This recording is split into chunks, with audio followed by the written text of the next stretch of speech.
Oh boy. Oh ye of little faith. We were once a mere puppet VTuber, but now we've gotten gooped. We've gotten the slime.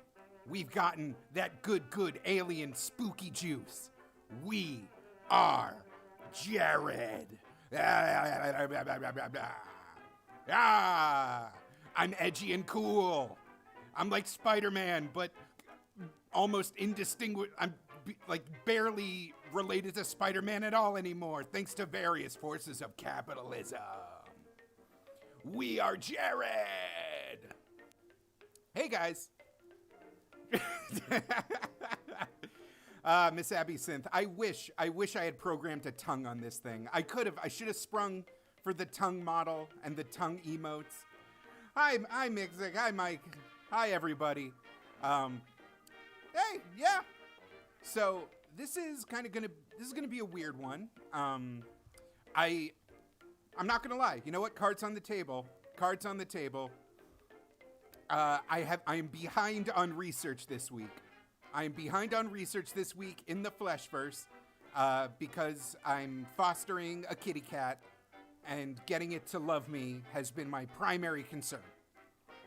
That is pretty much, and so I'm hoping through the magic of interactivity and streaming and interesting things, we can like get to the bottom of Spider-Man's weirdest spin-off success. The character's so nice he made $1 billion at the box office despite having zero connection to the Marvel Universe cinematically. Eddie Brock, the main dude, Venom. Hi, you come... Mask. Hello there. Yes, it's I. It is I. We are Jared. Rah. How does... No, hold on. I'm losing myself.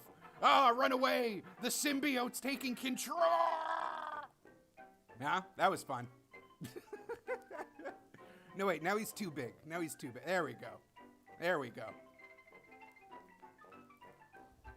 Miss Abby Synth, having rewatched the movie recently, it really is, it's 50% Tom Hardy's performance as, like, a lovable bro, and his vocal performance as the Venom symbiote.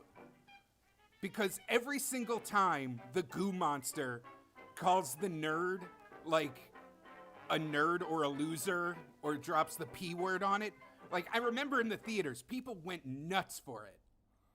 Or, like, whenever Tom Hardy would make a goofy, like, uh-oh face, and then the Venom voice was like, he's got shit you wouldn't even believe, bro.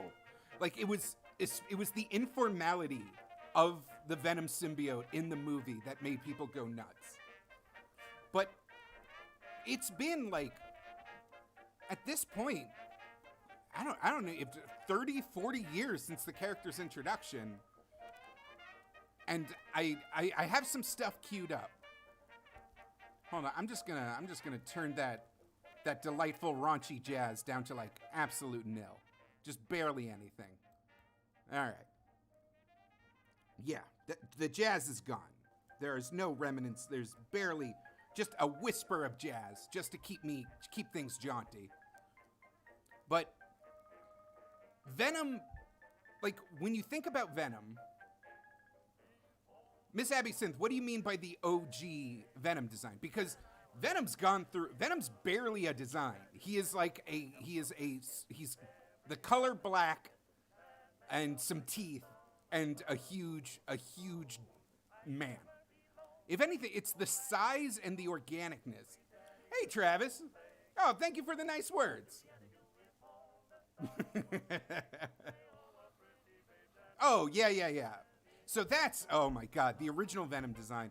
All right, let's get into it. I have a million tabs open, and we're just gonna run through it all, and we're going to we're gonna get things going. Let's see. Yeah. I think the chat box should appear up there. So you guys, I'm gonna need your guidance now more than ever. But it all starts, our story starts in the goddamn 80s, as all good things do. Hello, Travis. I'll just duck. I'll duck, and this goes up. Yeah, there we go. Yeah, interactivity. Let's see. Boom, boom. Here, this is where it all started. This is when you think about where Venom goes as part of the Marvel Universe and the marketing and the movies and everything. The fact that this isn't even Venom yet. This is just Marvel Secret Wars, which if I remember correctly, was literally a toy tie-in where they just wanted to sell some action figures, and like in order to jazz things up, they released some kind of redesigned characters. And the actual, like, born from the void, born from nothing, we had a new Spider-Woman who had the black design that everyone went gaga for. And in the hullabaloo of the goings-on of Secret Wars, Spider-Man's web shooters gets broken. Oh yeah, it's this dumb. Okay. No, this is a good Hulk. This is a good era for Hulk. But, all right, literally, this is how it goes down.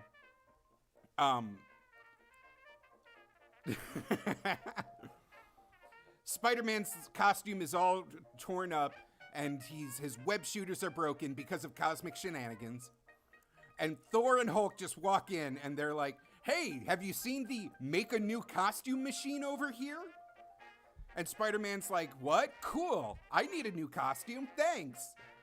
And he just goes into this machine, doesn't even know which machine is the new costume machine, sits at a special brain kiosk, and then it just poops out a little rabbit turd. And the rabbit turd becomes his new costume. And now we're in the Black Spider-Man.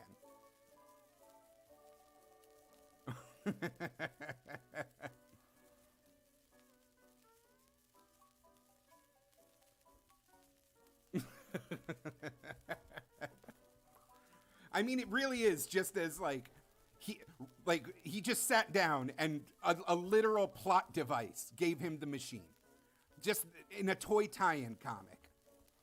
And famously, like, drawing Spider-Man's costume is annoying.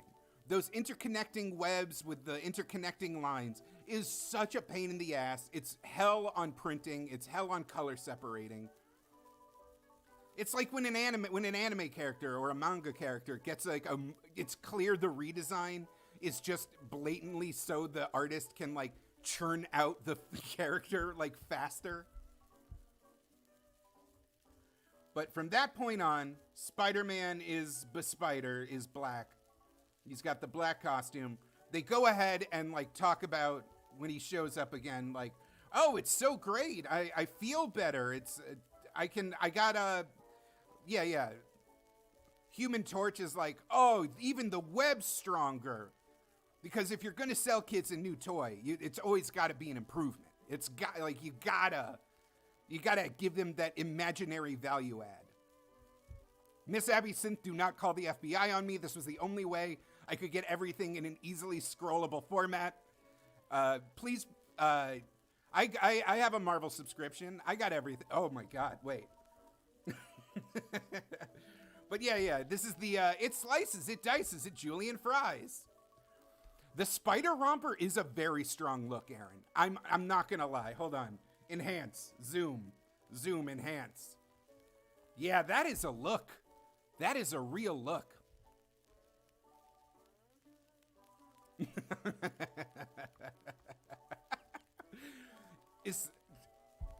That's the joy of an alien costume, is that, you know, you can do a breezy summer look if you need it to happen.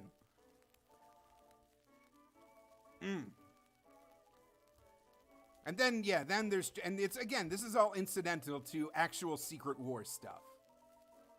Entrapment, hello there. It is so good to see you. It is very nice of you. Travis, I also want the Spider Romper to be part of the next DLC. It is so strong. It is those hairless thighs. It's all good. It's all fantastic. But yeah, so they just throw it out there.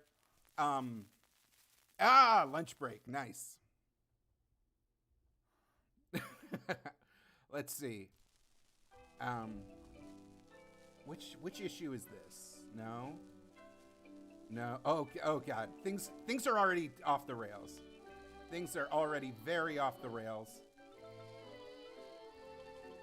The point is, Venom goes places. There's a lot of Venom happening. Wait, where's my goddamn? Is this it? Okay. So yeah, he has. Sorry about that. Sorry about that sneak preview. Miss Abby Synth, wait, which Venom comic are you talking about? But yeah, but in the pages of Spider-Man, I could have sworn I had a better. Yeah, Birth of Venom. There we go. They go through it. He comes back to the regular comics with the black costume, and he just won't shut up about how everything's great, how this is a good thing. And I think part of it, like, they did not intend for it to go this dark and to go this crazy. It really is just about, like, if you're making a giant change in a comic book canon, you have to, like, the writers are gonna try and sell it. It's like wrestling, it's like anything else. You gotta be like, no, this is good. This is actually the best. Spider-Man likes this, why don't you? And he's so much stronger, and he's so much happier, and it's so convenient. God dang, look at this Peter B. Parker, scruffy Peter Parker.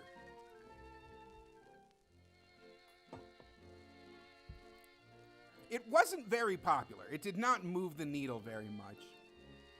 But this was also a weird era in Spider-Man history. He's like, his relationship with Mary Jane gets serious.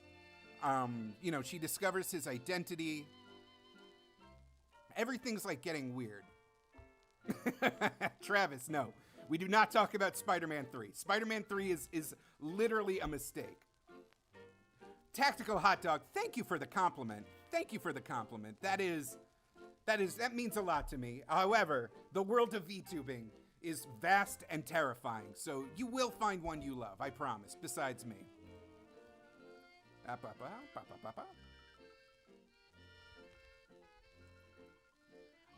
Even the idea that, like, the costume made him more aggressive and made him evil, and that's why he had to get rid of it. That's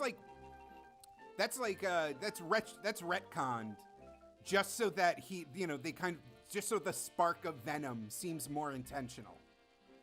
Like, it really is like, this costume is the best. I'm so strong. I'm teaching kids about the meaning of happiness. Yeah, black costume, so cool. And it's not until finally they kind of give up the ghost. Hold on, They kind of give up the ghost and they make the twist. Actually, it was the costume that was evil.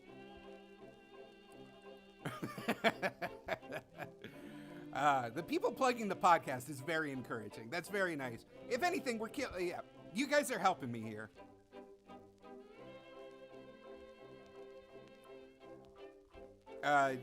Also key in this origin story is that there's a character called the Puma, and you don't need to know anything about him. He is the most forgettable, nonsensical animal character ever. But problems, yeah, he's fighting the Puma, he's doing the things. What actually makes the black... Okay. MJ knows that he's Spider-Man, which takes their relationship to the next level. And okay, this is the breakup book. This is where things go wrong. No, it's not King from Tekken. It's just a Puma. He's just a man who is a Puma. It's fine. He's like South American or something. He's supposed to be like swarthy and threatening. But we have the big showdown. And the whole thing of this Tom DeFalco, Ron Friends era is that it really, like, Peter Parker starts to settle down. Like, he's so far removed from where he once was. There's like a love triangle with Black Cat.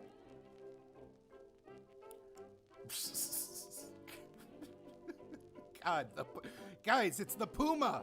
Beware the Puma. There's a very, where is it? Okay, so this is where things get gross. The costume puts itself on Peter Parker and sends him on a night run while he's unconscious and asleep, which is very creepy. That is a creepy thing to do. It also is a very funny image of like a literally unconscious Peter Parker just zonked out, still doing Spider-Man shit above the rooftops. But while he's swinging, he has a nightmare. And if you notice, it's old style Peter Parker. This is 1960s nerd Peter Parker. And he's having a fight, and it's, oh my God, it's that old costume with the real, like, oh my God, the old style Spider-Man lines. Those crisscross ziggy zaggy Spider-Man lines.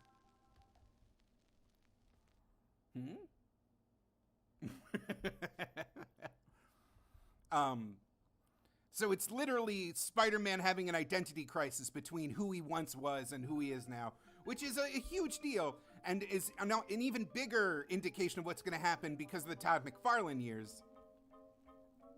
But he wakes up and is like, man, that costume sure gives me the ooby goobies. You know what? Now that I mention it, I did just kind of wear it on an alien planet and never bothered to ask what it is or how it works. So he goes to the Fantastic Four. Fantastic Four, as always, is like, hey, it's our cool friend Spider-Man. They do some tests, and immediately they're like, oh, by the way, it's actually alive and feeding off you.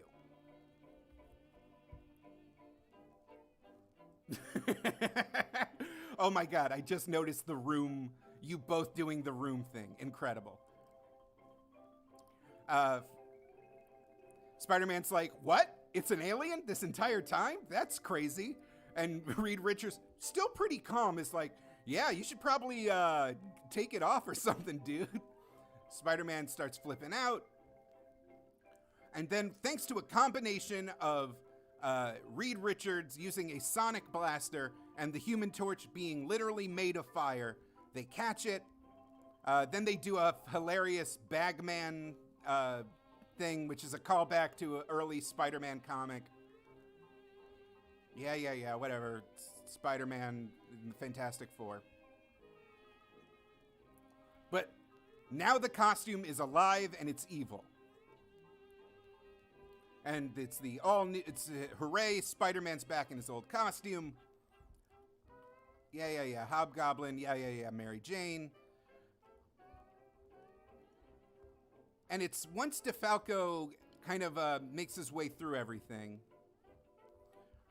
And yeah, the costume comes out, the costume's evil. I'm scrolling a lot, guys. I'm really... Tactical hot dog, great joke. A Y-wolf. I'm scrolling through a lot here, but this gets us to the famous bell tower scene. And the costume is officially killed off in the church bells because they established that sound hurts it. Sound, that's the answer. It may turn my brains to jelly. My brains to jello, but it's sure as heck gonna get you, pal. Don't you see? I can't stand being a puppet. I'd rather die. What good would I be to you then? Might as well just leave before I lose my sense of humor about this. And so the costume sloughs off, but in its dying moments, it saves Peter Parker from the bell tower, which saves his hearing? I don't actually understand what's happening. And it literally just poofs away in a cloud of Venom dust. And it's pretty much done.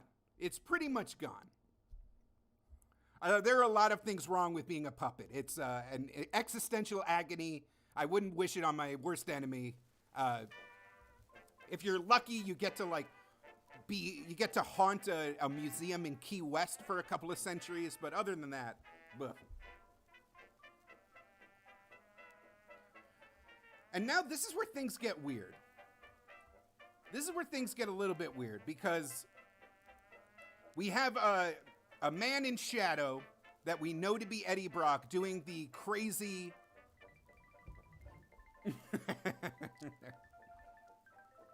yeah, those whitey tighties.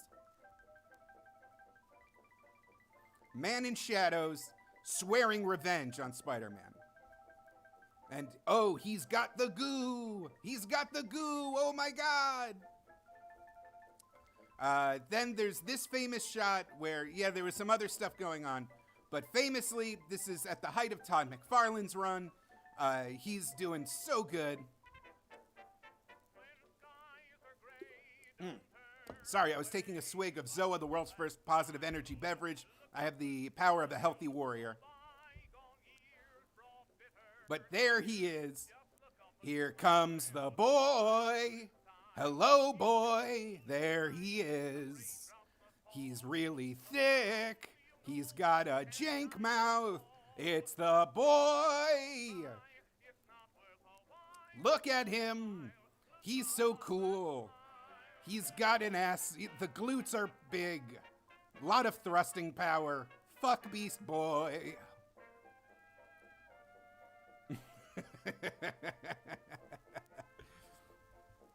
I swear to God, it's like the thickness is more iconic than anything else in the design. Like Venom has to be a thick boy. It's the power fantasy. It's a holdover from the 90s. Everyone was obsessed with steroid-bound wrestlers and bodybuilders. And that's like the power. Venom, like Spider-Man was like an empowerment fantasy, while Venom was just about like raw violence. Yeah. Let's see. Hold on. Do I have the video? Okay. So this is Todd McFarlane, the Wunderkind himself, trying to explain how this went down.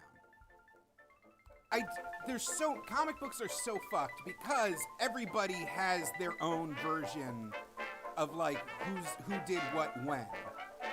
And I honestly don't know. The exact order of events. Everybody has a piece of this. Oh, wait.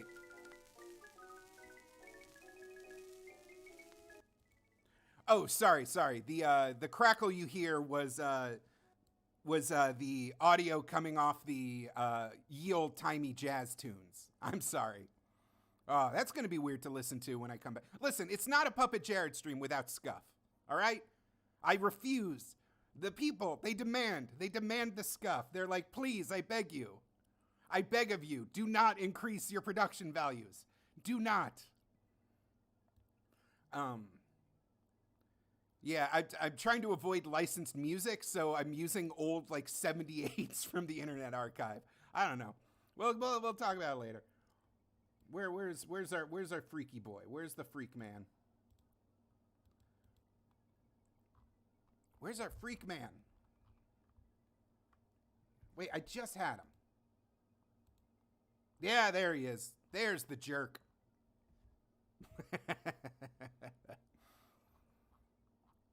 So this is where I think what made Venom so compelling in the beginning is he was a bully. He was a bully for the ultimate bully escape fantasy. The whole point of Spider-Man was, what if, despite being weak, despite being poor, despite being unpopular, despite being awkward, despite having dead parents, despite everything, you secretly were a strong bastion of justice and you carried that burden. And it's like a very comforting thing. And by the time Todd McFarlane took over, by the time we hit the late 80s, early 90s, like he was not that nerd anymore. He literally had a nightmare zone. Oh, okay. Yeah. Sorry. Again, it's comic books. The pain of women is just fodder for entertainment, and it's not about Mary Jane being traumatized by a big monster breaking into her home. It's about Peter being like, "Oh no, my wife is sad. That's spooky." Yeah. Um, but look at this Cape Fear ass shit. Look, like, the idea of this ultimate lunkhead, this just idiot meathead bully, literally crashing through and making Spider-Man feel just as powerless and scared and personally under attack as, like, a childhood bully would. It's a brilliant thing. And honestly, Todd McFarlane's kind of a lunkhead himself. So, of course, him and David Michelin, I can't pronounce his name right, like, they work together because obviously Todd McFarlane didn't write any of these stories. This isn't the last we're going to see of Eddie. But it's so, okay. All right. The very idea that, like, what we're going to end up seeing later, like, on this stream, where Eddie Brock as a character goes, is very weird. Or maybe it's not. Maybe it's like, maybe it was always going to be like this. But this initial image, the filthy apartment, the newspaper clippings, the weight bench set, it's all just supposed to be like serial killer, spooky stalker. Like, it's just a representation of everything that's the fantasy of Spider-Man was supposed to keep you safe from. And so there's trouble in paradise. Literally, McFarlane's back to drawing Mary Jane in, like, lingerie and nighties again. He was like, okay, she's done being sad now. She's back to sexy comic book wife. Yeah. Sexy times, happy life. Eddie Brock still the ultimate meathead. And they have this big dumb fight. And of course, Venom is so finely tuned to being an enemy of Spider-Man that literally he doesn't trigger his spider sense. The one thing that's always like Spider-Man's ace in the sleeve is that no matter how bad it is, he'll at least jump out of the way of whatever's coming at him. And still, we're at, like, look, this is still it's just beefy, evil Spider-Man. This could have been kind of generic. He's angry, he's mad. Turns out the symbiote was not evaporated. Turns out he just gooed up onto this guy, this mad guy. It's kind of a neat effect. I don't know. There's seeds of something there.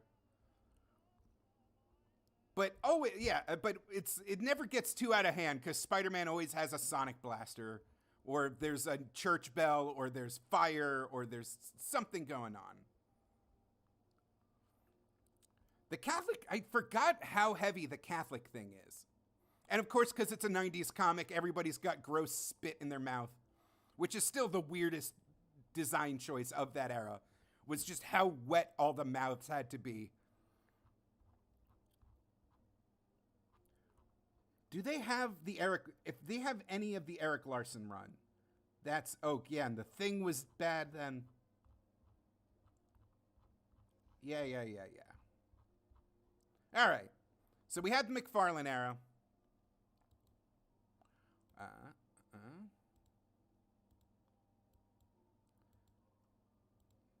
Where is it? Did I not bring it up? Hold on. I got this.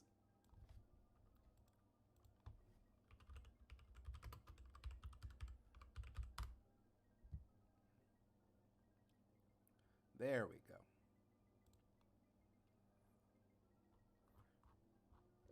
Ignore my use of legitimate websites, please. These are legitimate websites. Which one has the freaky mouth? No. Maxim. Okay, there we go. So, after a while, McFarlane's gone, but Eric Larson jumps in. And Eric Larson, I really feel now we got Venom. Now we got, like, the madness and the insanity. This is me. I brought it up before. This is maybe the best Spider-Man Venom comic of all time.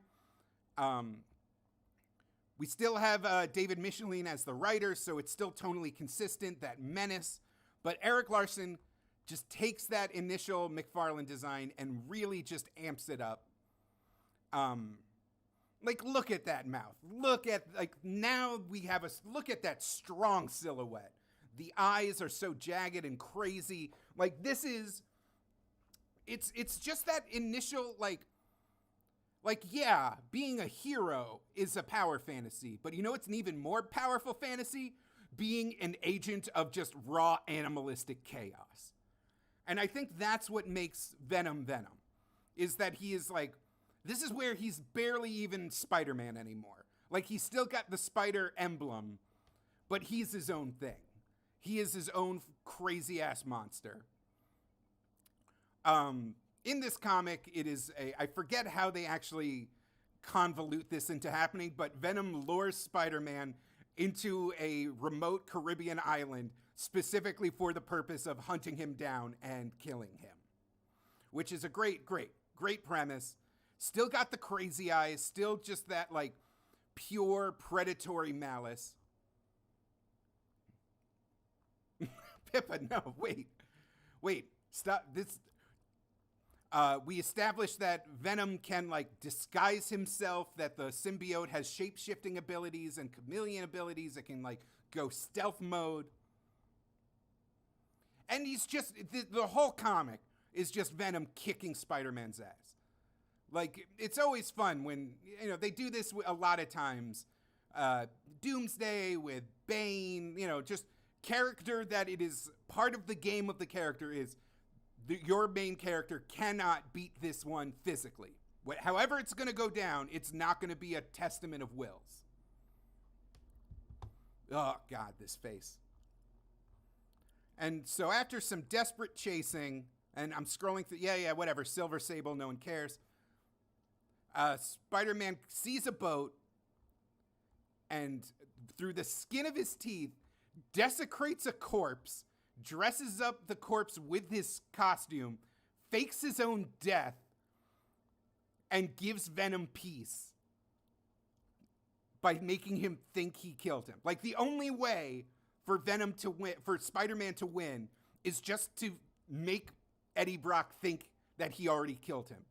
Because anything short of that, he will be following him till the ends of the earth. Great idea. Fantastic. And he only comes back when we introduce Carnage. And now we got Bagley, and we got... Graf. I don't know what... Here's the... see, Spider-Man stumbles upon a cemetery, desecrates a corpse. Venom's running after him, being cool, and before we squish his brain into crimson grease. Great. Fantastic. He triggers an explosion, and then there's some bones, you know. Great.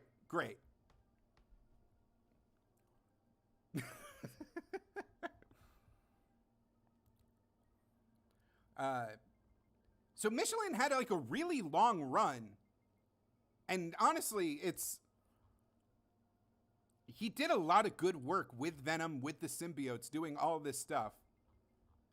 But Venom then teams up with Spider-Man to fight Carnage. Carnage is just literally a hillbilly serial killer who has the powers of a pointy venom. And after a whole lengthy crossover thing, they team up and they beat him. And it's fine. Whatever. Carnage, fine. Now, so the Venom movie really takes a lot from his first, like, spin-off series. And that is Venom Lethal Protector.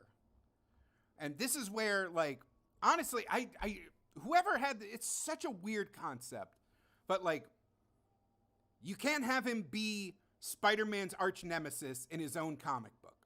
Oh, Abby, I'm glad Mark Bagley's art. Travis, I'm besmirching Cletus. I refuse to take Cletus, the hillbilly serial killer who's can turn into pointy Venom, seriously.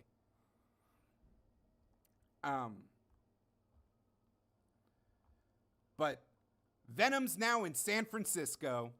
He's drawn by Mark Bagley, and now he's Punisher, he's Wolverine, he's all the edgelord characters, and he's killing bad guys. Oh, this is classic panel with the head pats. Oh my God, Miss Abby Synth, this really is an awakening. We got a bulky monster man with a freaky tongue. We got head pats.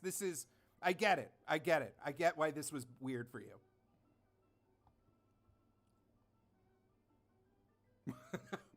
Okay, too much TMI.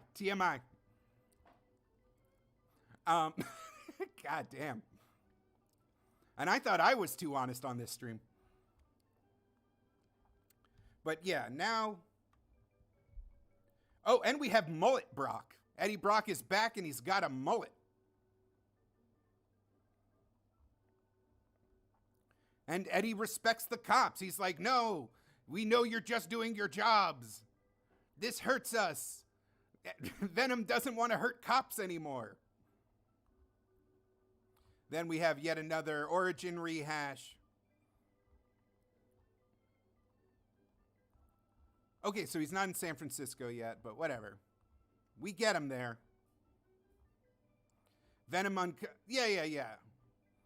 But the idea is Venom goes underground. Literally underground. And kind of befriends the homeless mole people. He is the friend of the downtrodden. He is a freak and he helps freaks. Because where else besides the land of the freaks does a freak live? And I can barely keep track of like all this stuff. But we end up with the Life Foundation, which again, the movie kind of deals with. Oh, God, it's too much. Yada, yada, yada. I'm just going to deal with yada, yada, yada. We end up with lots of little baby symbiotes.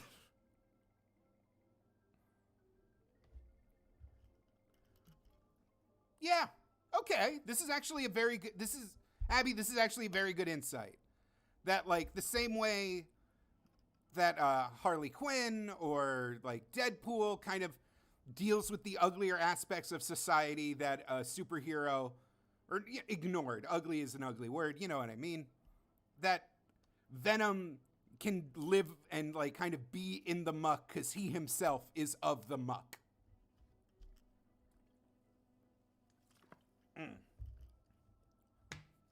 But this is the 90s, and Venom goes through a lot of weird phases. Okay, yes, maybe whoever drew this had some nipples going. Maybe that happened. It's too much. It's all too much. The 90s were a dark age. They really had very little idea what to do with them. Where's another one? Where's another dumb 90s? Oh, yeah. This. Venom the Madness was another one. This is where they tried and kind of do a Sam Keith Max thing with him. Where, like, his girlfriend is being kidnapped and he has a weird dark night of the soul fighting all these demons. And also the Punisher is there. But this is... Did Sam Keith draw this? No, this is like Kelly Jones. But they're clearly going for the Max. Like, just look at this shit. Look at this 90s edge.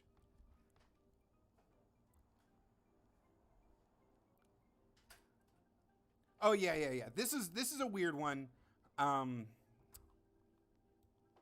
But Venom as crazy. Venom as, like, twisted was a big theme going through this. A lot of, like, we are Venom as multiple personality kind of deal.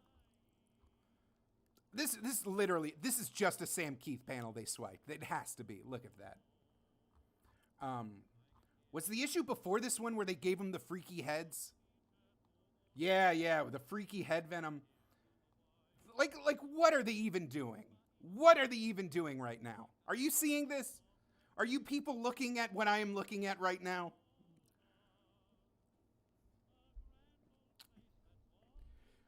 So, Antonio, you're talking...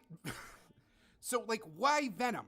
Why was it Venom that, of all the things on the comic book rack, what was it about Venom that was like, this is the guy for me? This is the comic book I want to own? Because that's what's fascinating. Is it just cool muscles? Is it just cool monster? Is he just a cool monster?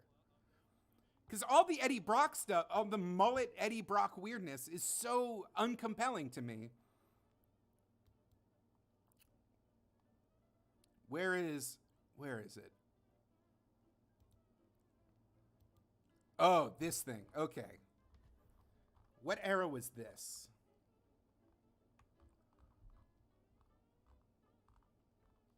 What era was this supposed to be?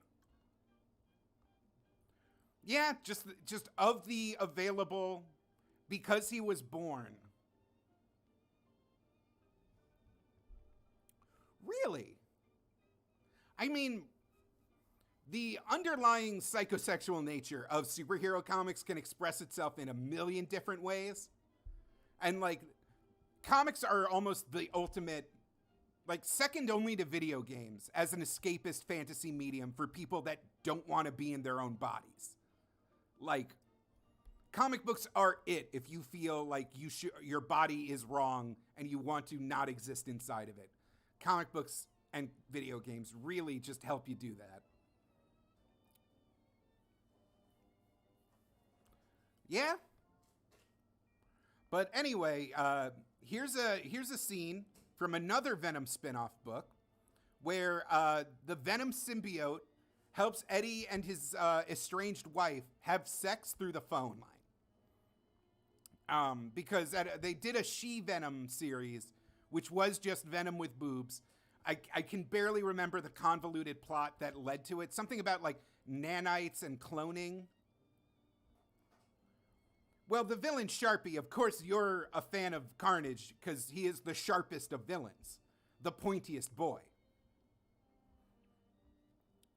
Okay, hold on. Oh yeah, okay, here comes.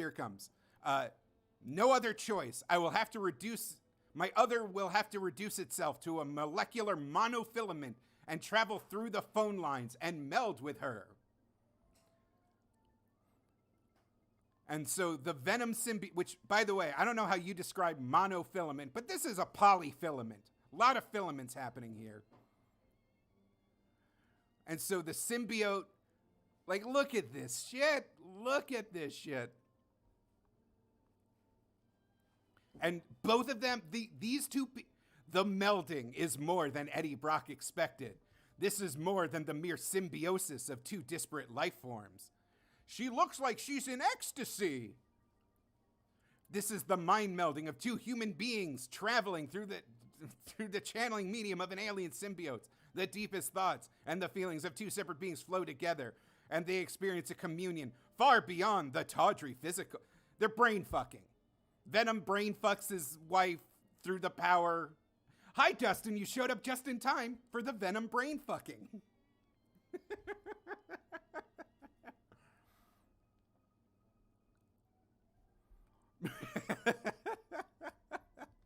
Who wrote this? Dear God, how did they print this?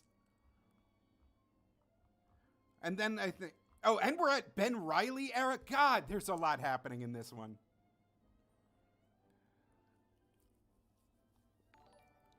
Oh, who was that? Ben, oh my God, thank you for the donation. I forgot to put the alert box ahead of everything. Sorry. But thank you, Ben, for the donation. I will spend it on puppet chow or cat food. Cat food not for me. Cat food for a cat.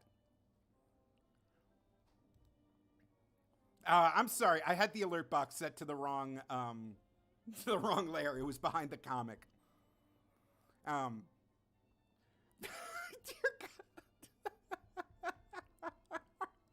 I'm sorry. I'm sorry. I'm sorry. This post-Venom coital stuff. Anyway. Eventually, I think we got oversaturated with Venom. And they kind of laid the character to rest for a while. What? God, wait. Miss Abby Synth donated $1. Thank you. No such thing as too thirsty on this stream. But also, how do I get to the top layer? Top layer alert box.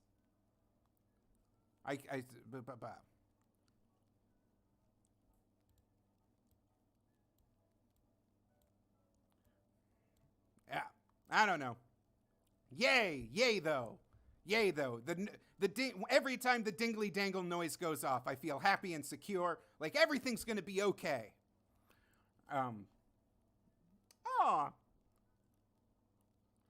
Oh, yeah.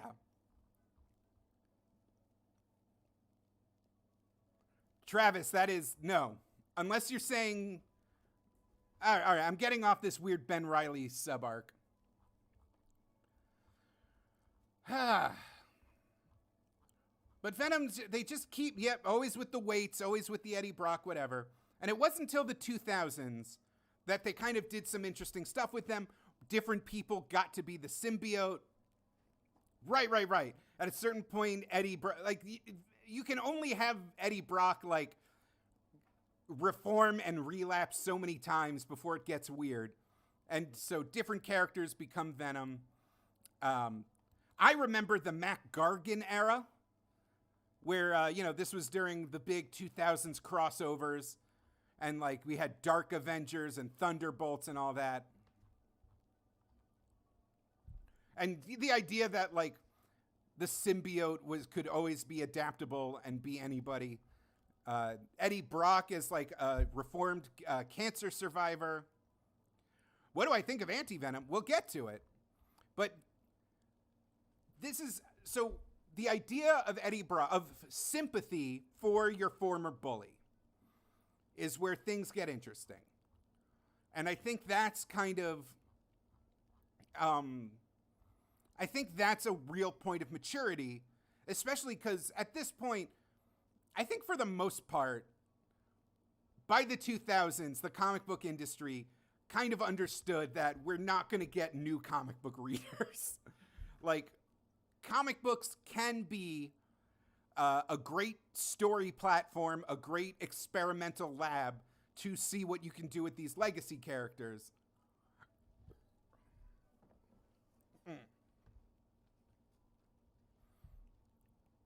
Oh, yeah, there was Punisher Venom.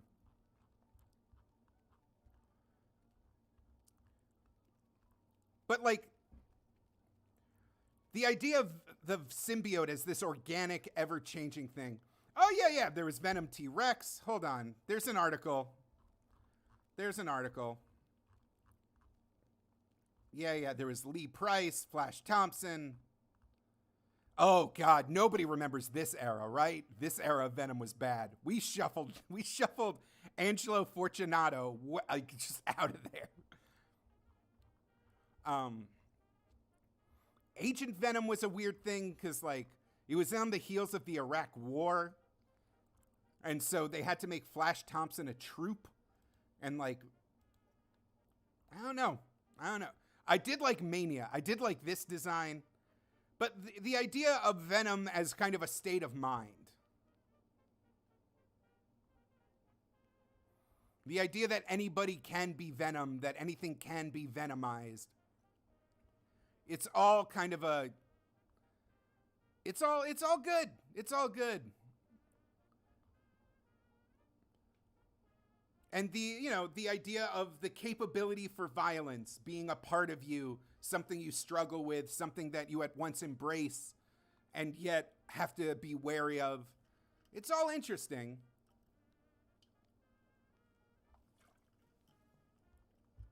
But no, that's Mania. That's Mania, you guys.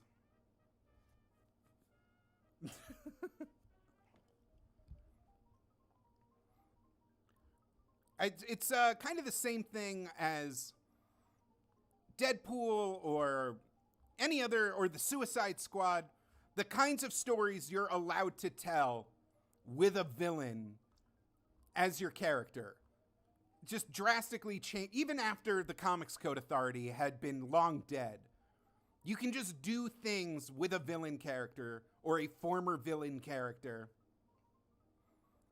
Oh, yeah. Flash Thompson, also as a reformed bully.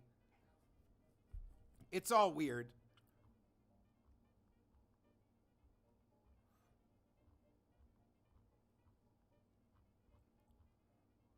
But yeah.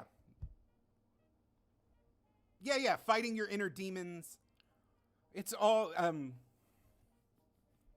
literally demons, because once we get to the Donny Cates era, things go crazy. And I don't know whether, I mean, Cates is a great comic writer, but once we get like Null and the dragons and the giant, like the cosmic entityness of it. All right, I'll get off Agent Venom. But like, the way Venom went during this era, in the King of Black, the Venom verse, the symbiote war, where like Venom became a cosmic entity. Hi, Andrew. Hi. Hey, how's it going? Like, if you told me that we would go from, where is it? Did I click it off? Did I click off it? Of course I clicked off it. Why wouldn't I click off it? If you told me we'd go from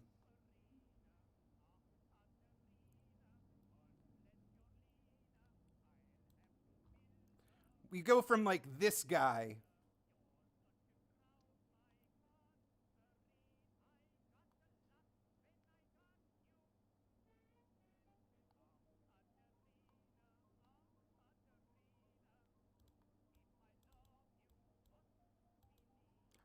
to this.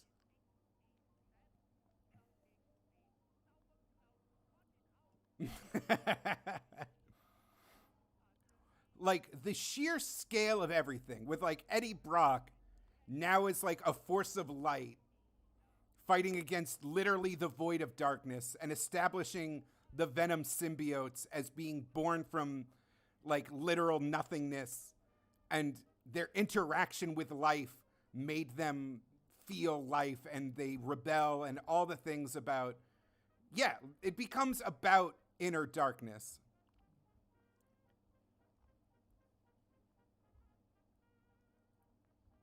Like it's a literal triumphant bat out of hell, an angel of darkness, a redeemer.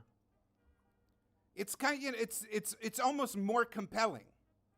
Like, what's more relatable, being a spooky bully or being a guy who fucked up and literally just wants to like show everyone that the things that make him fucked up can also save the world if he needs to. Like, just the, dear God. He literally gets the Captain Universe power. Like, it's all crazy.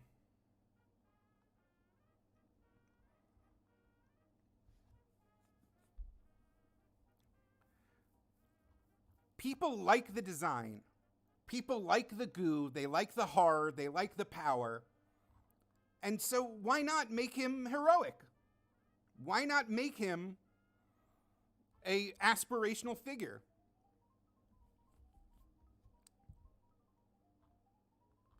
Oh, that's amazing. Wait, is that actually the quote from the first comic? Wait, is that... Hold on, I gotta...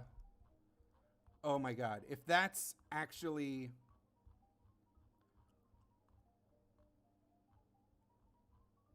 Please, please, please let me find it. Let me find it. Let me find it.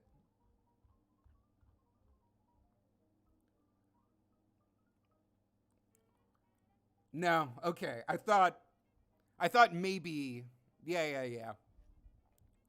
I thought that would have been amazing if they pulled off like the quote from his first encounter with the symbiote.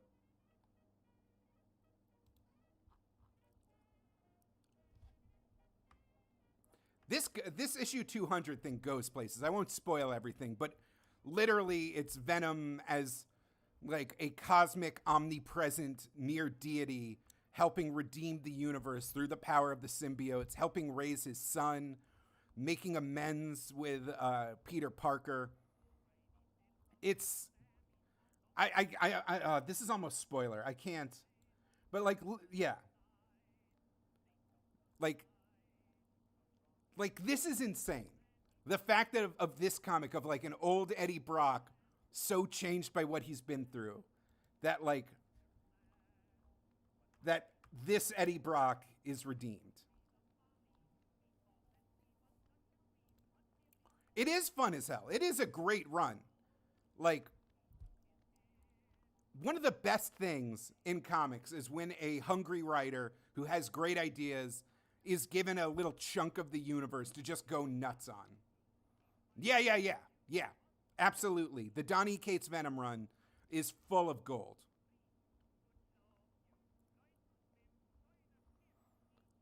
But, yeah. Andrew, no, you are wrong. Topher Grace is not the real Eddie Brock. So it's been a journey. I guess that's what I'm saying. Venom as just like fun, violent, spooky mullet guy. Oh, this was a limited series where Venom and Carnage start fighting again because the video game named after Maximum Carnage features Carnage. And they're mad about the video game ripped from the headlines because they made a video game out of Carnage and Venom. Whatever. It was a long, crazy road. Oh, this one's bad. Yeah, the red cart, Dustin, you remember. This was a spooky sociopath Eddie Brock origin, which is upsetting. Like, they pretty much ignore that this one happened. But the idea that, like, you know, childhood trauma equals villain. If you had a bad childhood, you have to become a crazy psychopath. Isn't that edgy? Isn't that cool? Huh. Yeah, wow. Oh, God. All right, we're clicking off that real quick. Cates went so crazy with this. Literally, he did a side series called Venom about, like, S.H.I.E.L.D. experimenting with the symbiote and using them in Vietnam and having it backfire. Like, again, they just gave him... Hayate, I don't know. There had to have been, like, a Batman Venom crossover. Hold on, let me think.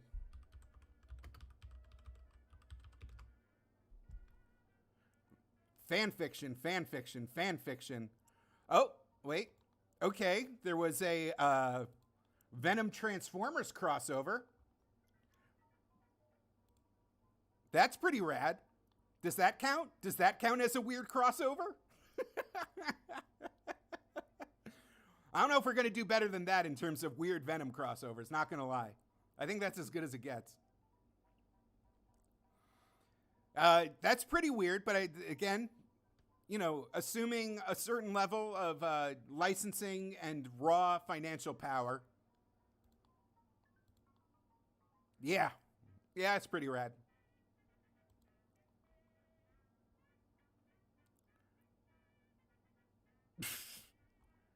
Mm-hmm. Oh, Venom counts as the guy from Fortnite.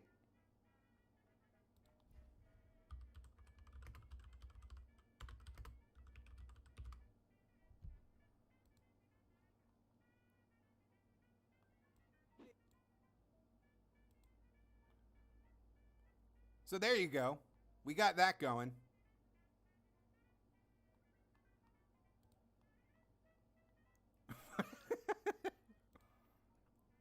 There we go. That's honestly, why'd I even have to do a whole stream? Why did I even do a stream when just looking at this, I get why Venom is popular? Oh, there's been a Deadpool gets the symbiote story. Like, they did that. There was Gwenum, which was Gwenpool is Venom. Like, they did everything. This is upsetting. This is I'm leaving this up. This is fantastic for me. This is a 20-minute ass video.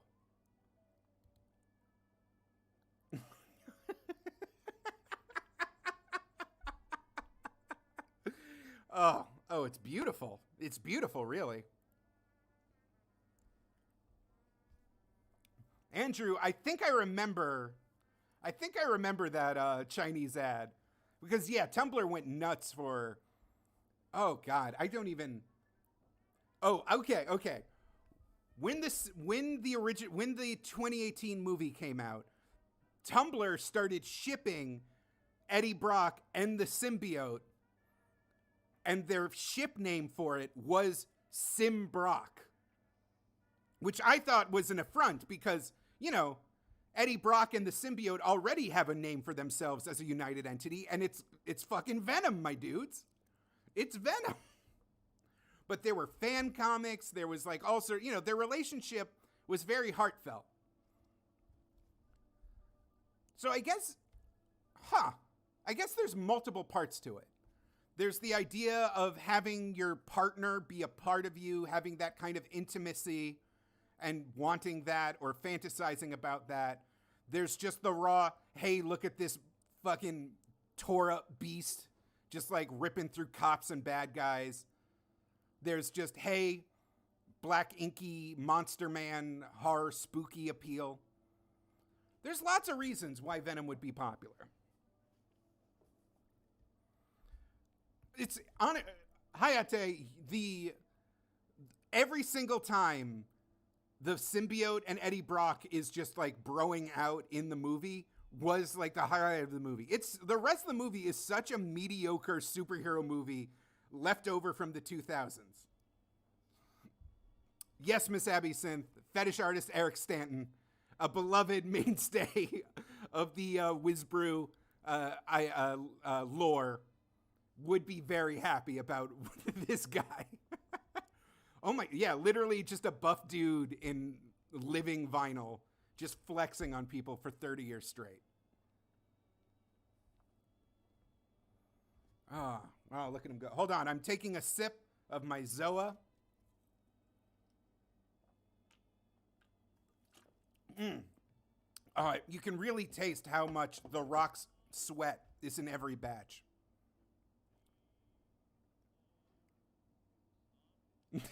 Square Brap. The whole stream is a rant. It's all oops all rant. You can't get any better than this. God, he's got the moves. He's just so graceful and yet powerful. Oh, I love him.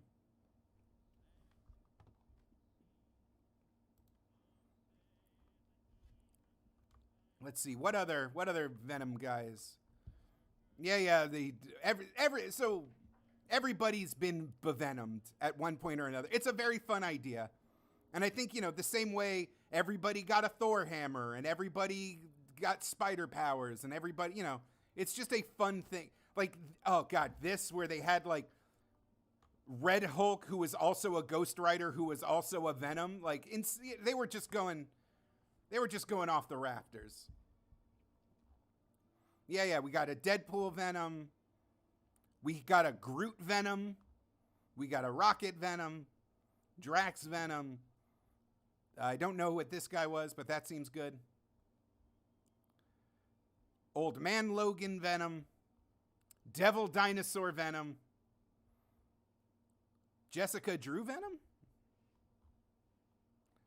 A Hulk Venom? That looks like an old-ass what if. A Thor Venom. A Punisher Venom. Andrew, by all means, either through the PuppetJared Twitter or the Fleshverse Jake Twitter, go for it. And yeah, Once the idea that anybody can get a Venomed, you know, it's why not? Why not do it?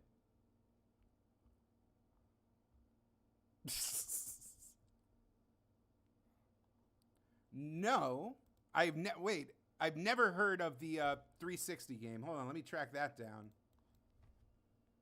Xbox 360 Venom game.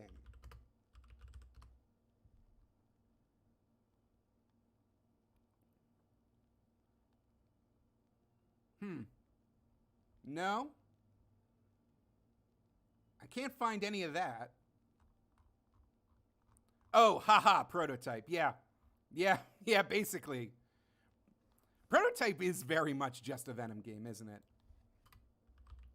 PlayStation, Spider-Man, Venom scene. This is what we all...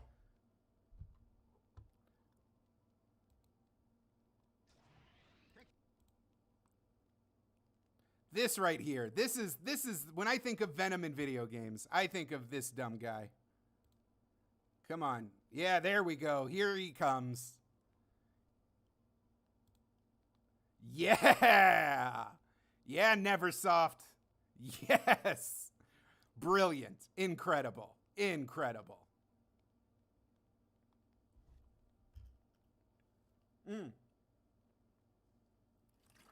Oh, you're talking about Superior Venom. He took out the Avengers, right? That was part of it. Yeah, it's 30 years. And my favorite Venomized Venom character would have to be Gwenpool Gwenum. For the pun alone, really. Like I just saw the previews of that online and I was like, huh. Yeah, I dig it. That works. That's fun.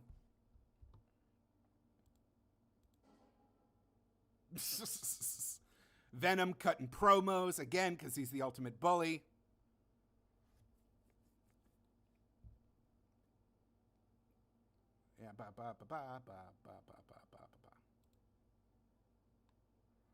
Yeah, Yeah, yes.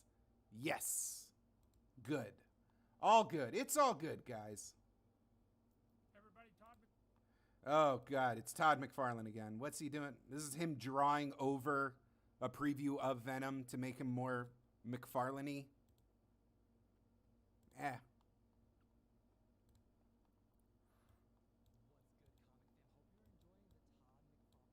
Yeah.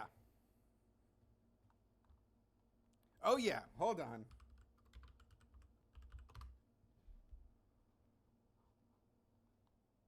Look at this crap. There's that. Yeah.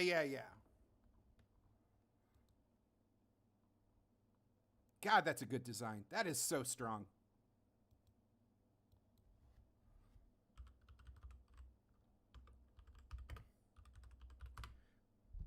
You're right. That's regular Gwen Stacy. I was thinking of this ass. This thing. Hey.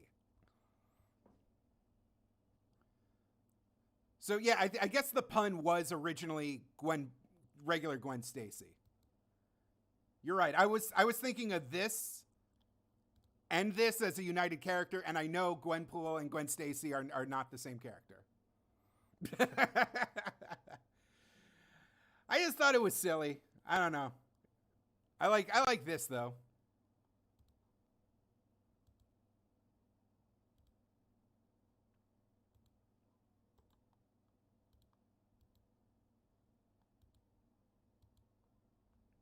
Like, it's a fun look.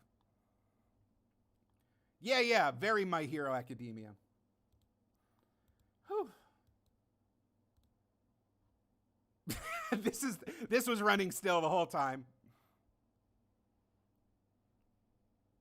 No, I have not. I Am Alfie. I have not read that, but I am now very down to give it a shot. Whew. But I think I've exhausted my tabs. I feel like we got a good smattering of the history of Venom. I don't remember. I don't remember Carnage that much. I do remember Bizarnage. Bizarnage was an awful thing they did as a crossover. That was Bizarro Carnage. Yeah, Bizarnage. It's just another goo boy. It's just more goo. It's just more goo.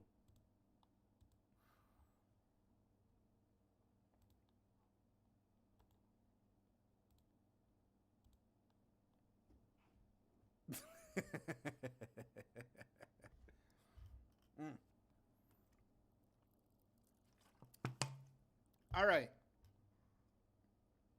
Okay. Well,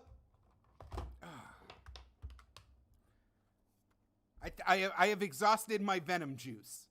I am literally my goo reserves are fully depleted, and I don't know if I can yell about the spooky man anymore. Oh, he's got to throw Wolverine in there. Just Wolverine and Nick Fury. This is from Venom.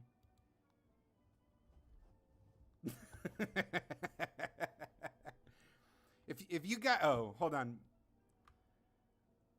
Yeah. There's John Byrne also claims he invented Venom because it was his idea to have a squicky costume that like slips on and off through magic powers.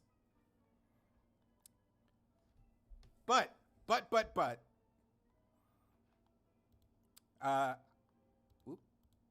would like to shift over to some game time to ride out the end of this. I want to thank everybody who's hopped in so far. This has been very enlightening. The thing about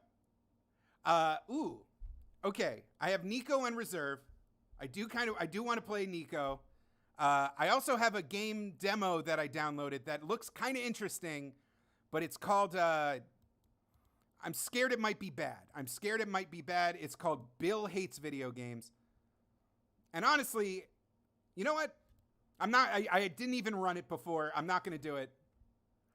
Miss Abby Synth, stop lying about Here Comes Niko. I know that's not how it works. I know that's never how it's going to work.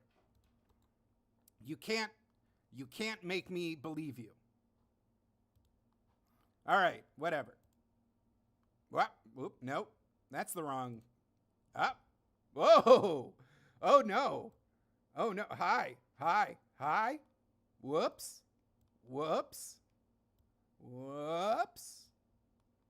Yeah. Oh.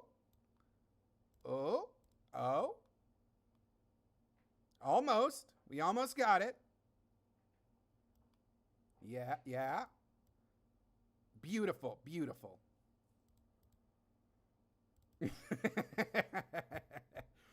It is nice when... What? No, Benjamin. I swear, the illusion's great. Maintain the illusion. Please, I beg of you. All right, here's the part of the stream where where OBS just really struggles to pick up the game capture, but we'll get through it. I swear to you. I believe in us. There's nothing offsetting about this. It's fine. This is fine. This is great. Hey! Oh, wow. It picked it up.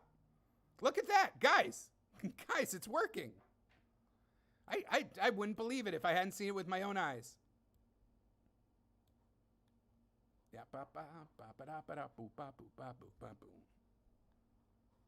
All right.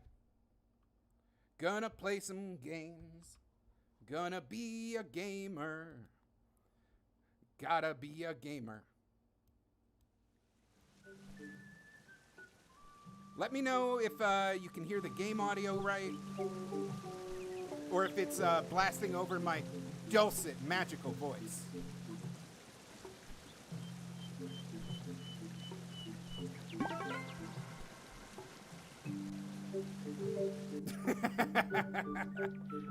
It's a very chill game. The game is too chill for words. Oh yeah, I can move on to the next island. That's good. Let's go on a journey of discovery and magic together.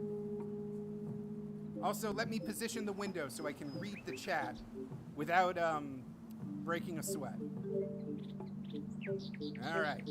All right, chat is up. Video game playing. Me, adorable.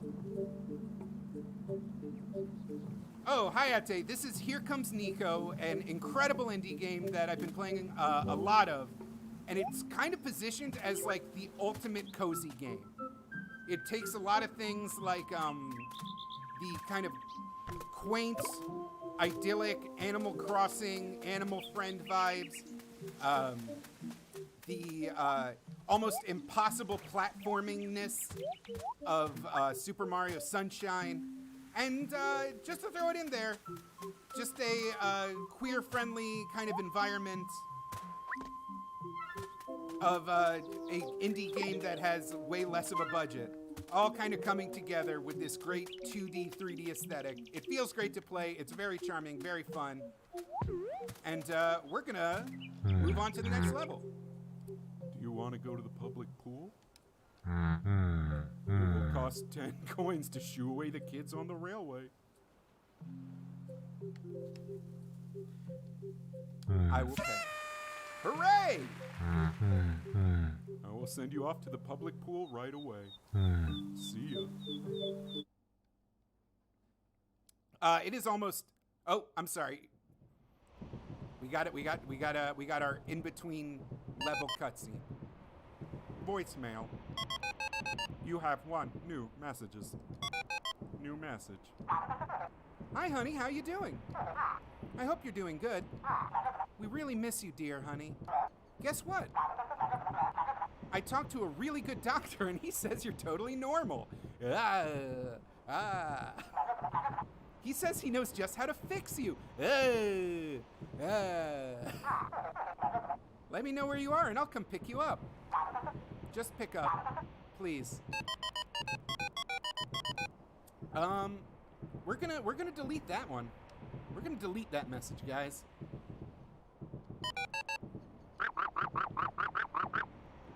Do you smell the chlorine? That means we're getting close to the public pool. Us frogs don't go there often. Ponds are more of our style, you know? Time to get off. Go get 'em, Tiger. Tiger? What is he, Mary Jane Watson? Because we were talking about Spider-Man a lot, remember? Remember when we spent an hour yelling about Spider-Man's goo friend? Oh, this is lovely. Only 6 coins? Interesting. Pepper, what's the lowdown? What do you got for me? We got a tip that something terrible had happened at this pool. It looks like there's already a detective on the case. That is 2 frogs in a trench coat. I love it. Fantastic.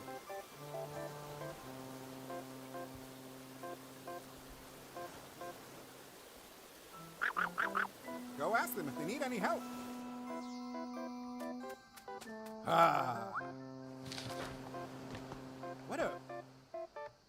Why is there a public pool on an island? Also, why do I already have a coin? Who gave me that? What is happening? So confusing. Whatever, it's fine. I'm just gonna do what the guy... Okay, there's police tape. I'm getting nervous that there is actually a murder in this game.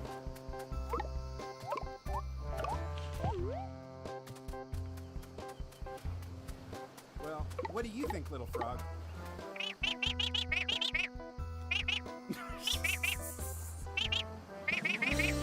Oh, it's a handsome frog! Surprise, handsome frog!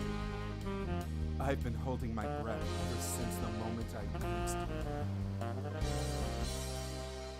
See, that's the kind of fun surprises that this game is just chock full of. And Oh. Okay. Alright, clearly this is gonna launch me all the way to that island. And I have to go talk to a frog detective first. One thing at a time, gotta keep my priorities straight.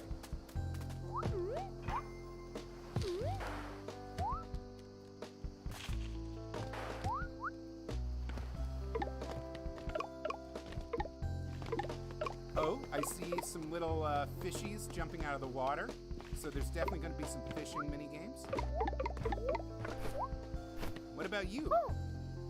Hey, hey, hey! Want to trade 5 cassettes for 1 coin? Of course I do.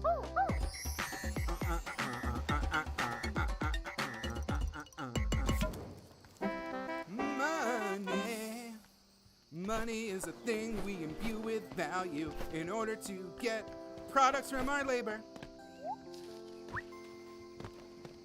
What do you say?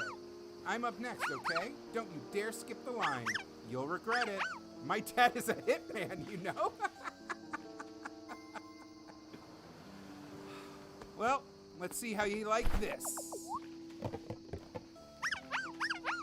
Clover told me the lowest one wouldn't be that high. Well, it's high, all right. I hate heights. I might look like I'm smiling, but I assure you, this is a face of fear. Well, woo. Hey, it's these guys. They were the strawberry milk couple. I hooked them up by kidnapping the panda. It's so nice to see you. How you guys doing? Want to dive in? Yep. You go first. Yeah. You go first. Ah, that's cute. They're on a pool date. And you're they're the birds from the other island, and there's frogs, and... All right, murder. Okay, gotta investigate the murder before anything else.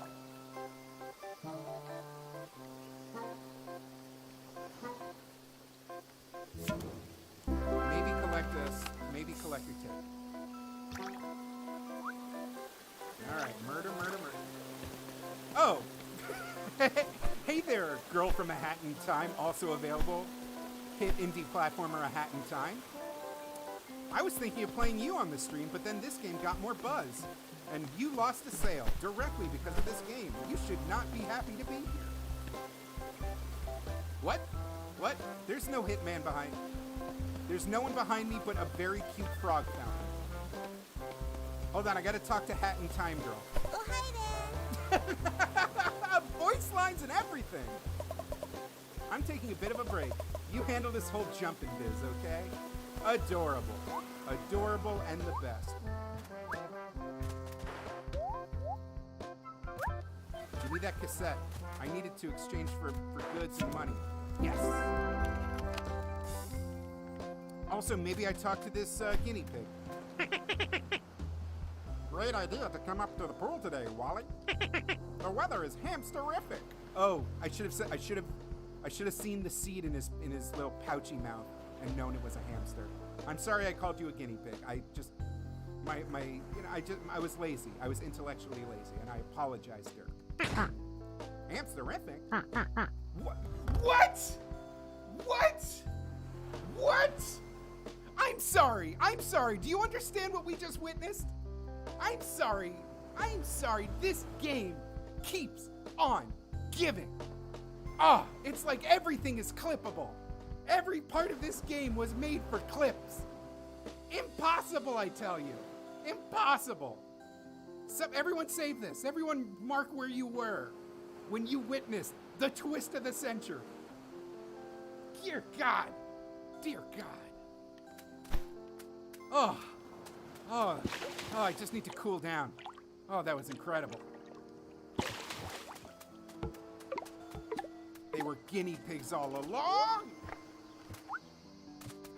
All right, well, let's get to this murder.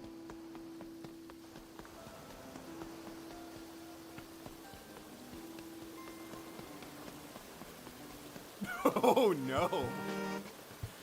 Oh, no. Oh, no.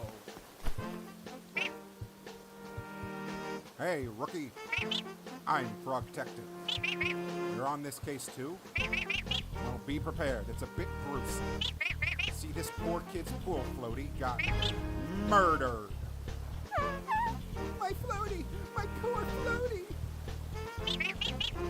Cases like this makes you think, how did the world come to this? Now is not the time to get distracted, however. Yeah, I gotta pee. No, we've got a case to solve. You, rookie, go check out the crime scene and see what you can uncover. Come back to me when you've got a good look.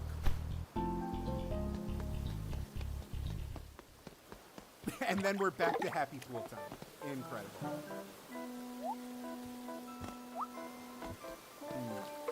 What do I investigate in this frog? A big frog and a small frog.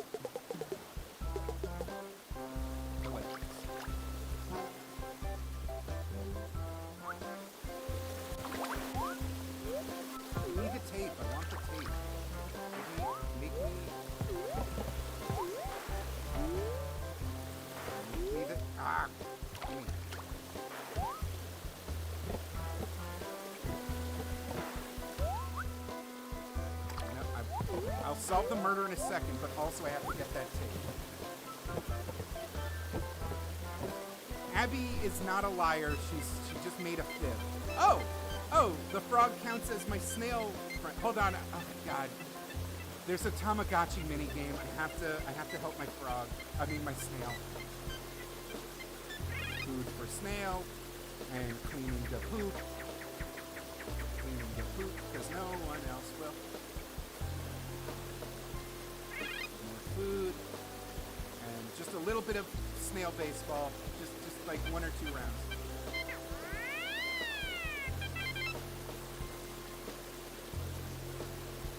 Miss Abby Simp, you're not a liar, you just fib.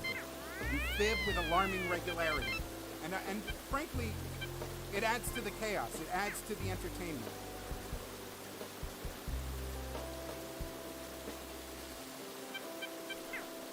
God damn. Is this getting harder?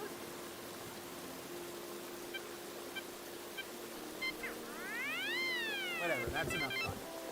Fun for my snail. Yes, yes. No, yes, yes! And that block breaks over there. God, in every direction, there's something I must do. Okay, all right. Now, ladies.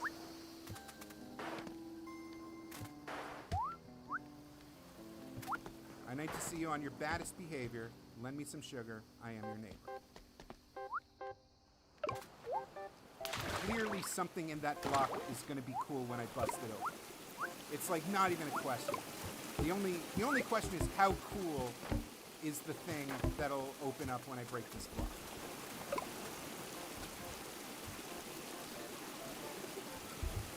And a 1, and a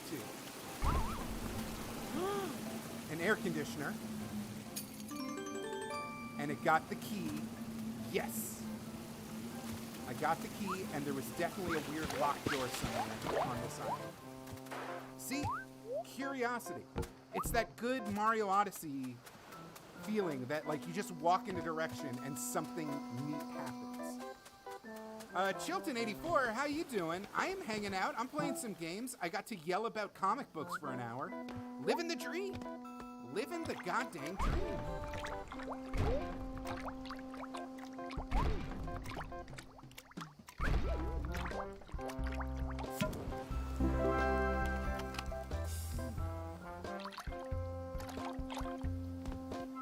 I will go to that soda can to take me to the Magic Island.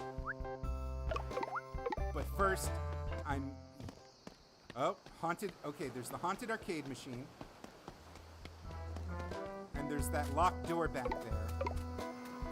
I'll go to the haunted arcade machine in a sec. Inspect. Yes. Crime happened here.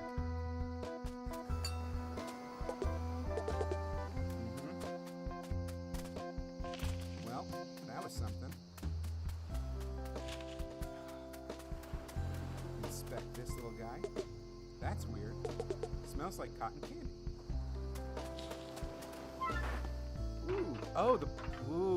I collected a bug. If I can collect bugs, that means my wife is here. That means I got my wife here. And my wife loves to eat bugs. A popped pool floaty is not a murder. They're making a joke about murder. And besides, why would I do anything else besides collect bugs for my beautiful hedgehog wife? All right, okay. Bugs? Bug wife? I will find you, bug wife, who is a hedgehog and not a bug.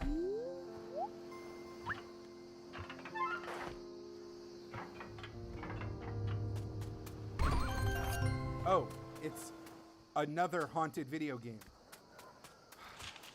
Can't be bugged. Not when there's so many bugs for my wife. Come back here. Dang. Whatever, I'll report back to the detective. And I'll collect that cassette that's sitting right there.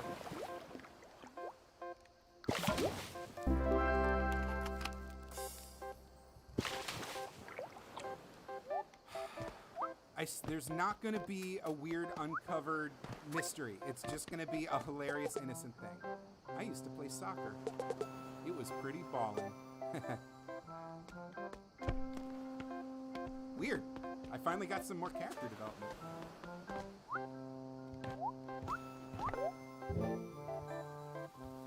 Hello. I hope you got a good look, because we're solving this case right here, right now. Let's go through what we know.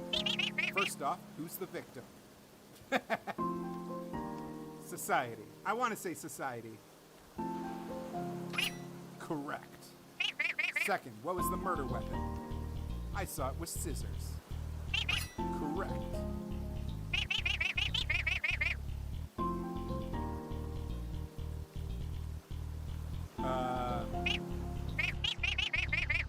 Oh.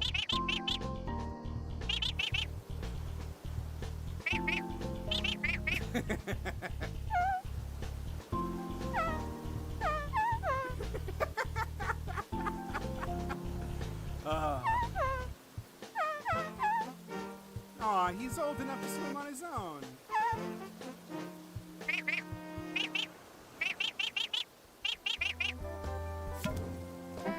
Money for crimes. I solved the crime. I got the cash. And if you don't like it, you can kiss my behind. David, we're playing Here Comes Niko, an adorable indie cozy platformer, a combination adventure game, platformer, mini-game collection. All in all, just a non-stop thrill ride. Oh, who are you, Big Frog? Big, weird mascot frog. I guess I have to talk to you, even though I'm getting real Coraline vibes off you.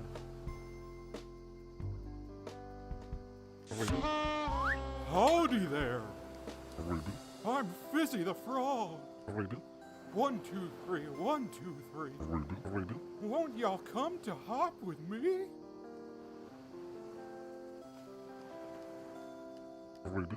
Listen, kid, I'm not getting paid enough to keep you busy all day. Well, that was upsetting. Howdy, Fizzy the Frog. Weird. Yeah, honestly, this has been a very fun surprise of a game. The combination, it's like, it's almost like a video game busy box. It's like all the things in a video game that help you unwind. David, how do I keep track of all the voices? As people who have watched this stream before will note, I don't. I just do a terrible job keeping track of all the voices. So this soda pop is gonna shoot me at that distant island, and clearly there's gonna be some shenanigans. So let's go. Oh, that's fun. That's fun.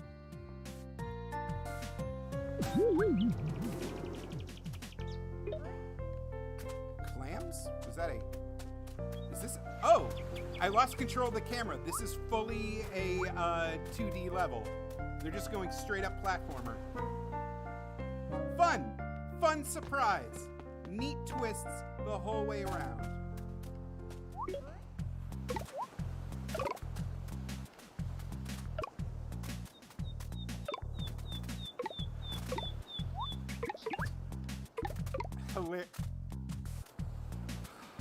The very idea that they just add like little signs.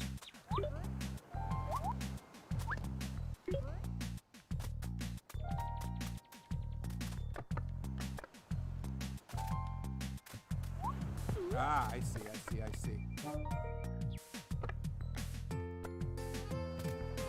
Cute Mario vibes.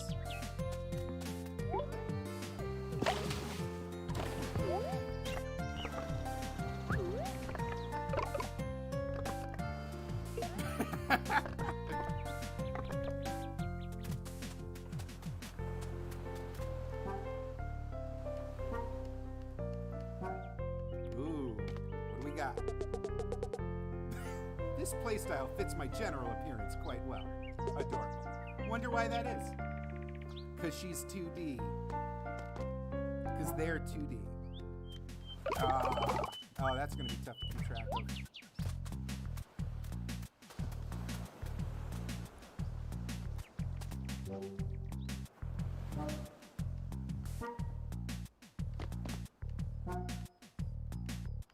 Oh, I almost pooped a little. That was too close. Guys, is that what I think it is? Oh, it's a money. Oh, yes. Money. Money. Yeah, money.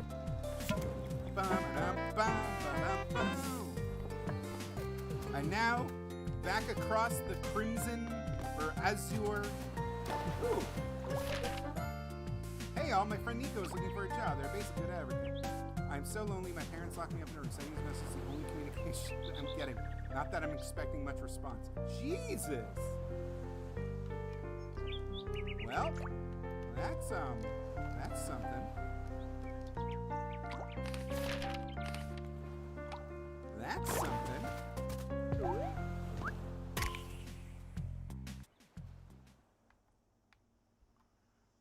Abby Synth, I don't trust you. I don't trust you at all. Ooh. Okay. Alright. So the diving board's got some shenanigans going on. I noticed it. And I bet the only way I can get deep enough to grab that little tape is to jump off the diving board.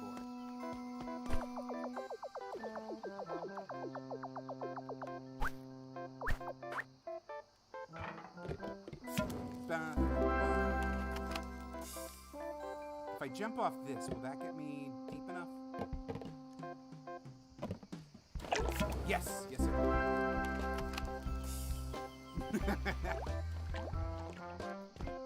Abby, you would do nothing but parasocial love to me.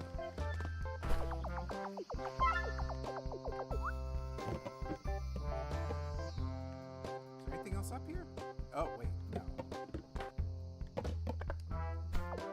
Ooh. Nice. Is my cool rival up here? Oh no, fishing guy! Ahoy! I lost my hook again. Such a shame. I was going to help the pool get rid of some of these fish. I'm sorry, Mixic. I should have acknowledged your last comment. My microphone was blocking the chat stream just enough that I missed that. I was going to help the pool get rid of some fish. Fish aren't supposed to be in pools. It's no good for them. No good for the visitors. Hey, you can help out, can't you? Yes, I can.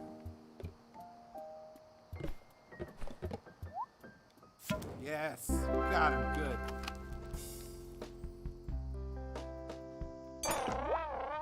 Woo! Boom. Oh my, this is a turtle. This one looks just like two friends of mine.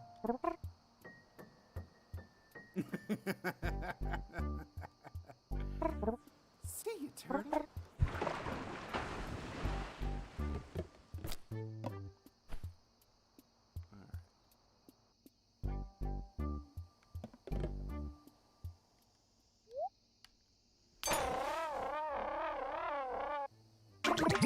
Oh my, this is a shark.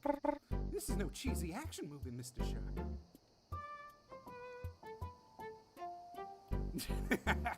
David, I would also love a cartoon logic perspective game. That would be fun. How many fish am I going to grab? Is the rest of this game just me grabbing fish? Maybe.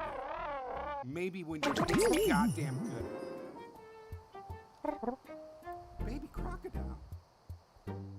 The inflatable pilot from Airplane would like to have some words with you. Can't survive tonight. Off you go. Listen, Abby, you can't. It's not gonna work. I don't. Listen, I'm glad you're having fun lying on stream. You donated, So obviously, you can just say whatever you want in perpetuity as of the laws of this land, but...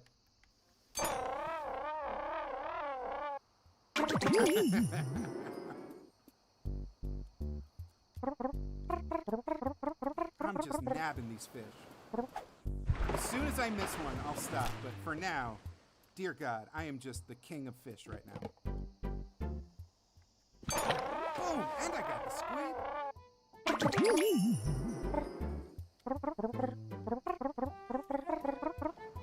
Was that it? Did I grab all of it? Yeah, I got the money. I am the king of fish. Huh.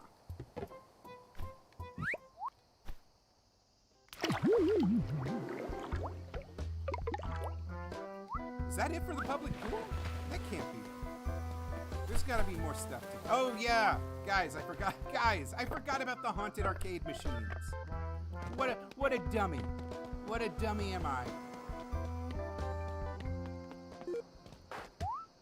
Also, I definitely gotta find Leslie. Leslie's definitely hiding around somewhere around here. But right now, haunted arcade machine. Someone threw a huge coin in me. It's giving me a tummy ache. Can you remove it? Dive into me to find it.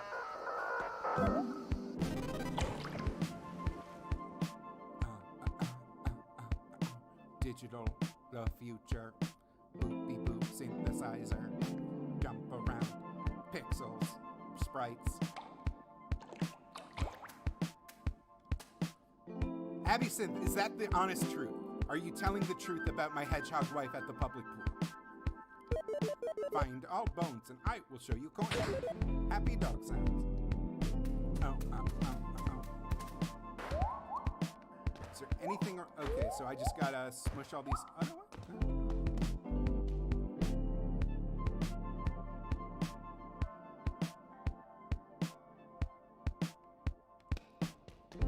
well, time to start jumping face first into some blocks. And away we go. Kaboom.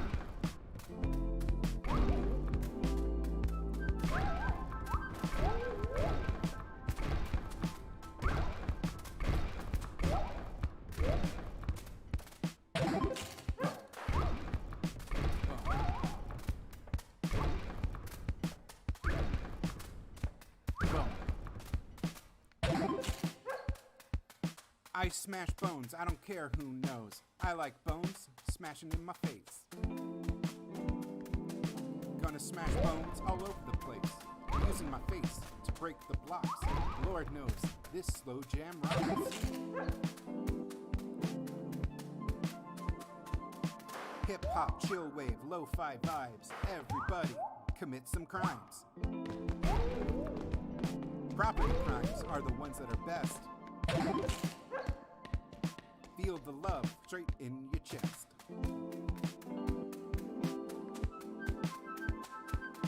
Tippity tap tap a taparoo. If you got the place, I know. Okay, that was bad. It fell off the rails. Even by easy to remember 90s rhyme standards. David says, oh, Jared, I wanted to recommend the streamer Stayed 3D, who streams his work on a Dark Souls 2 lighting mod. That sounds fascinating. I bet there's a ton to it that you wouldn't even realize. Now, where's Dog Friend? Dog Friend who gives the money. There you are. Thank you for the money.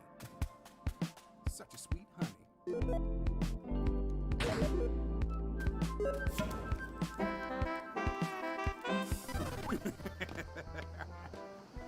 And then there was the other haunted arcade machine that I unlocked over here. Also bugged.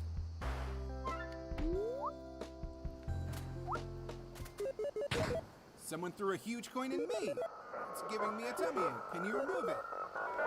Hell yeah! Oh. Oh. Oh. Hell yeah.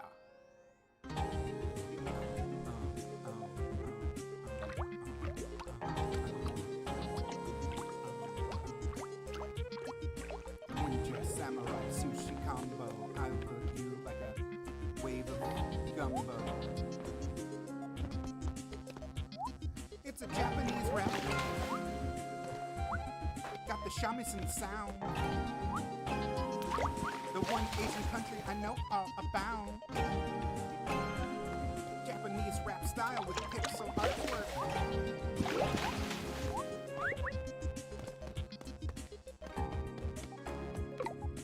Kyoto, Tokyo, Shibuya. I know Japan like the back of my hand. Everybody loves the Eastern country. It's an island, committed lots of war crimes. But they also made video games. Got the money.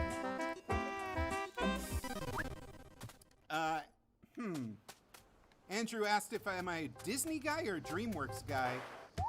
Interesting question. Interesting question. I think I might be a Sony guy at this point. Between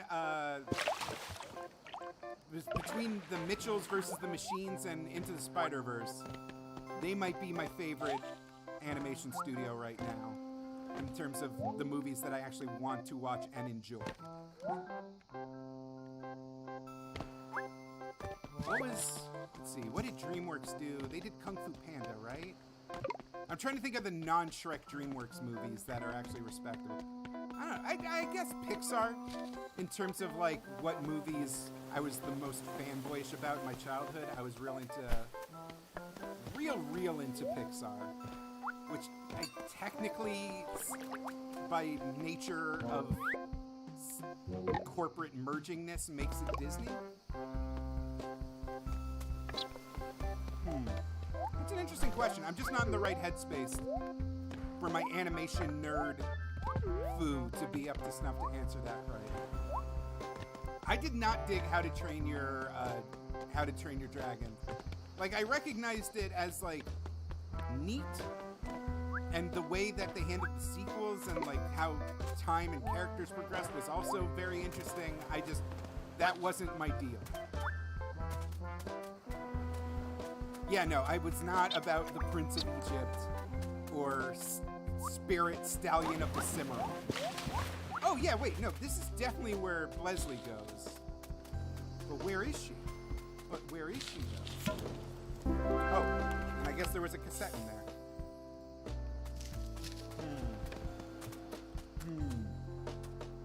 I guess there's nowhere to go but the train station.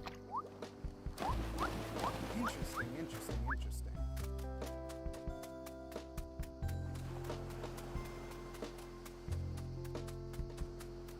Top Hat Bones. All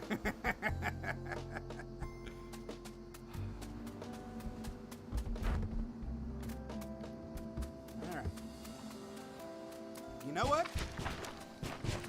We had fun on this island, and rather than jump to a different one, God damn it, I'm gonna hold off and wrap up Here Comes Niko for a later date, and we'll pick it up again a little bit later. Pick up the next island. I'd like how each island kind of has about 45 minutes to an hour's worth of neat stuff to do. That is appealing to me. And I said that, but now I see a cassette in the distance, so I gotta start running towards that. Oh yeah, I know there's more stuff on the earlier islands. They said that last time. I just like the finality, the bite-sized chunkness of it. Yeah. All right. And whatever is over there, goddamn, every direction. There's just always more to do.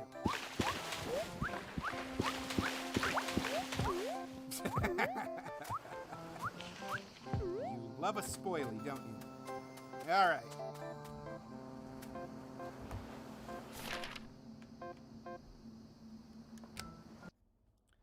Whew. Do boo boo, ba ba doo ba doo boo boo boo boo boo boo boo. Yow. Ba ba ba doo. Ba ba da ba doo ba boo boo boo boo boo doo. Yeah. Okay, there we go. We started where we began. Everything is full circle. We begun in goop and we end in goop.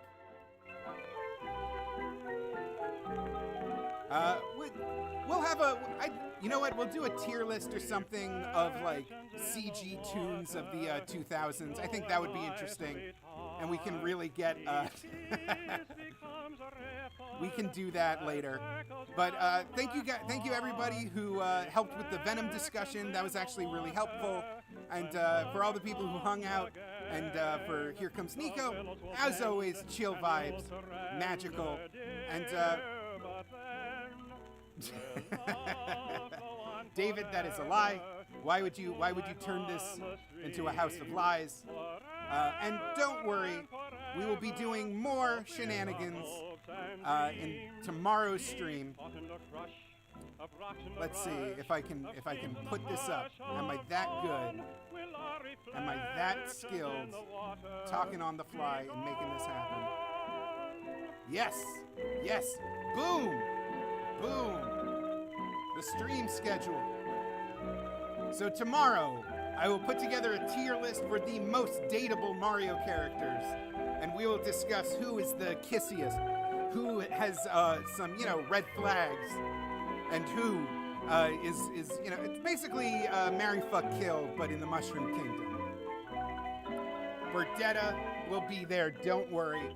And of course, gonna mix things up with a Friday night stream, Friday at 7 p.m. We'll be doing some make me laugh challenges, and I gotta get my trivia on. Trivia Murder Party with you guys was too exciting, and definitely want to do that again. Maybe some Quiplash. I don't know. It was just a very good hang, and I want to make that happen. Hell yeah, Michael. Thank you for showing up on Friday. Or don't, whatever. And as always, tell your friends,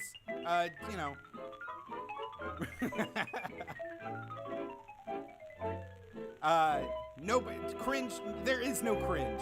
When you're on the Jared stream, cringe is just an illusion that society tells you to control your behavior. But until next time, thank you so much. Whoever's showing up tomorrow, I'll see you tomorrow. Whoever's showing up Friday, I'll see you Friday. And be good, be kind, love yourself, and stay hydrated. Hell yeah, Bowsette's gonna be on the list.